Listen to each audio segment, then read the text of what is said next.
I've longed for children, but you're the reason we couldn't have them. My husband spat out, hurling those hurtful words at me after 20 years of marriage. In that moment, I realized I couldn't continue with him. His callousness cut deep and his mind was elsewhere, dreaming of a new life without me.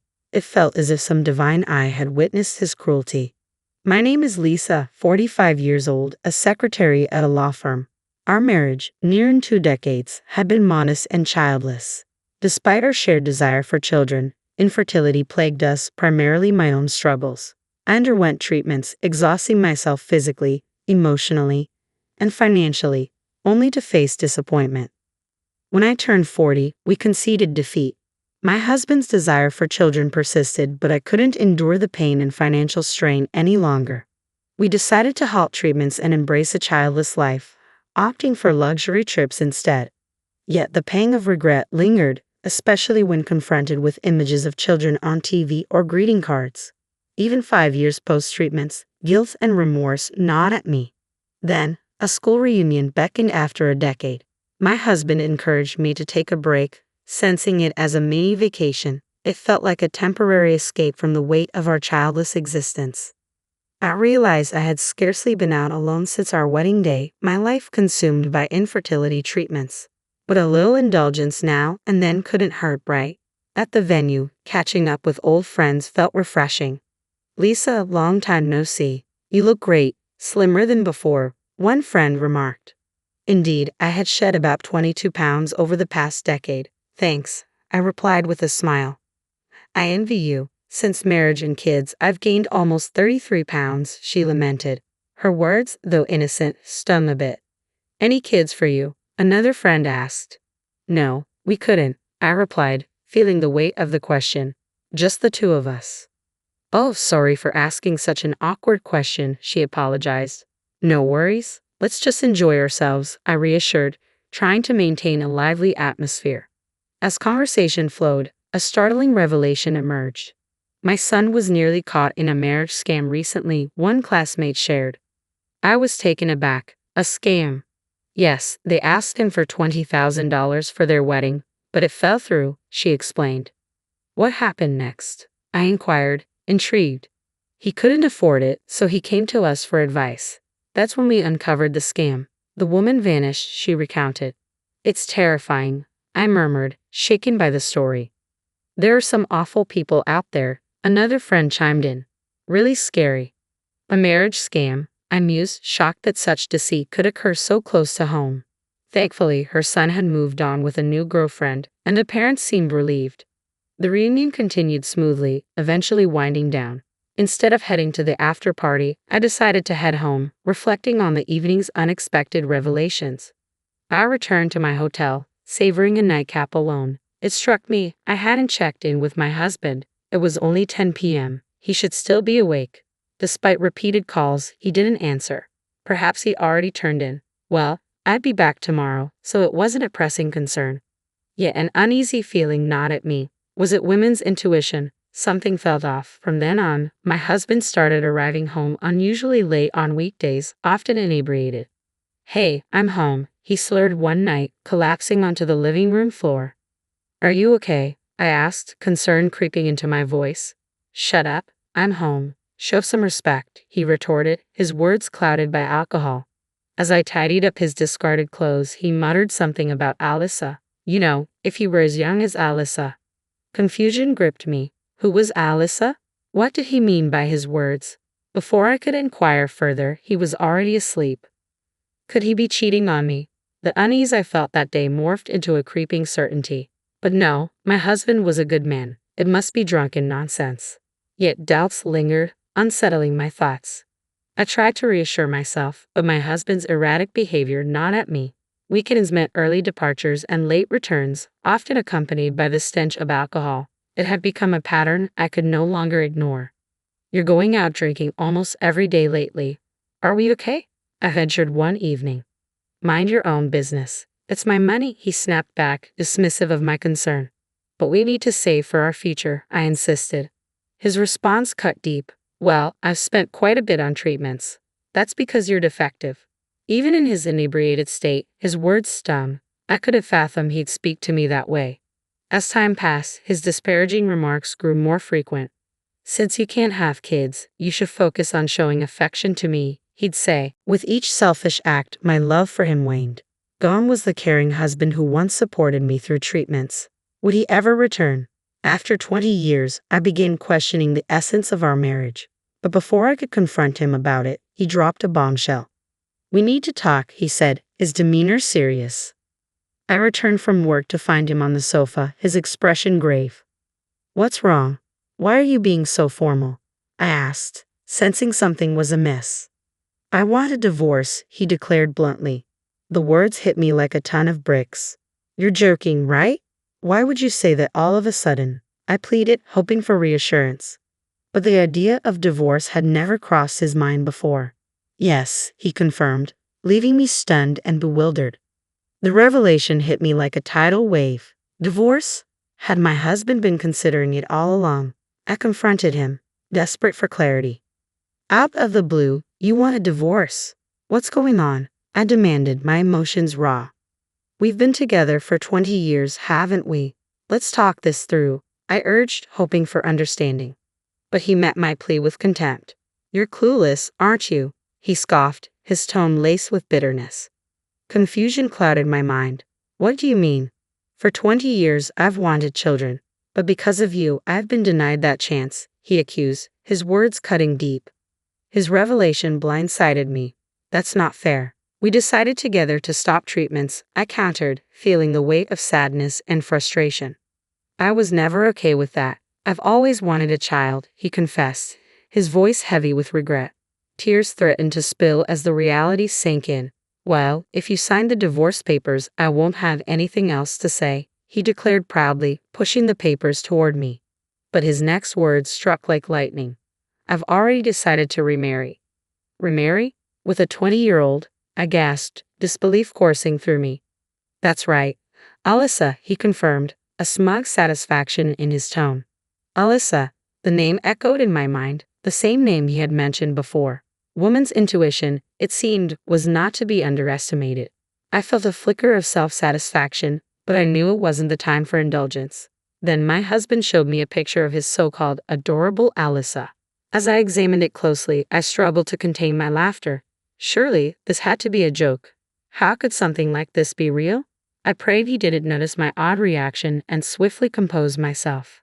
So, you really want a child that badly? I questioned, masking my incredulity. Yes, because you can't give birth. There's nothing we can do about that, right? You'll agree to the divorce, won't you? He pressed, oblivious to my internal turmoil. I suppose there's no choice, I replied, feigning distress, though secretly his sheer idiocy made the decision easier. With each passing moment, the thought of divorcing him grew more appealing. It felt like divine intervention guiding me toward the right path. With a heavy heart, or so I pretended, I signed the divorce papers and left him behind. I couldn't help but feel a sense of anticipation. Surely, he would regret his actions soon enough. Time would tell. Fast forward a year after the divorce, and I encountered him on my way home from work. His appearance shocked me. Lisa, please help me, he pleaded, his shabby appearance a stark contrast to the man I once knew. Excuse me, who are you? I asked, genuinely not recognizing him. It's me, Lisa. I need your help, he insisted, desperation evident in his voice. I hesitated, taken aback by his transformation. Long time no see, I finally managed, unsure of how to react. In that moment, I realized the tables had turned. It was now his turn to seek assistance, and I held all the cards. Please introduce me to your company's lawyer, he implored, his request a humbling reminder of his downfall. I couldn't just agree to help out of the blue. It seemed my ex-husband was facing financial troubles. I had sensed it from his appearance, but I never imagined he would change so drastically within a year. If it's your first consultation, it's free. But to hire them, you'll have to pay their fee, I explained, trying to navigate the situation. I don't have that kind of money. Please help me, he pleaded, desperation evident in his voice. Perplexed by his sudden predicament, I decided to hear him out. We found ourselves in a nearby cafe, where he began to share his story. Well, actually, he started, but before he could finish, I interjected. Did that girl Alyssa run off? I asked, a sudden realization dawning on me. How did you know? He responded, surprise evident in his voice. Just as I suspected. When you showed me a picture of a girl named Alyssa, it clicked. She looked exactly like the one who killed a classmate's son at a reunion, I explained, recalling the warning given by the classmate about a woman named Sally, approximately 22 years old. Her age and name are probably fake, of course. The swindler wouldn't use her real name, I added, connecting the dots. Of course you knew about Alyssa, didn't you? He questioned, realization settling in. Well, I guess you could say I knew. But what happened? I inquired, eager to unravel the full story. When I pressed my husband for an explanation, this was the story he offered. About a year ago, he met a woman named Alyssa at a nightclub. My husband, who had always harbored a desire for children, seemed to have shared his thoughts with her. It was during one of these conversations that Alyssa made an astonishing offer. She could bear a child for him. Their relationship blossomed from there. He started frequenting the club almost every weekday and spent weekends with Alyssa outside its confines. In the process, he depleted $10,000 from his savings, accumulated during his single days. Despite this, Alyssa never demanded lavish gifts or expensive outings. She was content just to share a drink with him at the club. She was different, he insisted. Not like the stereotypical club girls you often hear about. She didn't care about designer goods or jewelry. She was happy as long as I was there with her. He painted Alyssa as hardworking and sincere, emphasizing their agreement not to touch each other's savings from their single days. I thought it was his money and he could use it as he pleased, I admitted, unaware of his extravagant spending. Then my husband revealed the twist in the tale. Alyssa's true colors had emerged. I wanted to get married, but I had debts totaling about $20,000. Then my husband promised to take on Alyssa's debt and transferred the money to her, I recounted, my voice heavy with regret. They moved in together right after our divorce, but Alyssa continued her nighttime work and rarely came home. Eventually, she quit her job at the club and disappeared, taking all the money with her. How could he be so foolish? I lamented, feeling a sense of despair at having been married to such a man for 20 years. Did you make a promissory note? I inquired, hoping for some semblance of responsibility. A what? My husband looked puzzled. You lent her money, didn't you? Didn't you get a note? I pressed, frustration creeping into my tone. We were going to be a couple, so I didn't do such a thing, he admitted. So, you basically gave her the money, is that it? I asked incredulously. In this case, it seems like you donated $20,000 to Alyssa out of goodwill, I concluded, my disappointment palpable. This woman must be a pro, I mused, realizing the extent of her deception. In the case of donations, if the amount exceeds $11,000 in a year, gift tax is imposed. Depending on the case, the receiver might be taxed. So, Alyssa just took $20,000 in cash and vanished, splitting the money into two parts across 2 different years to avoid taxes.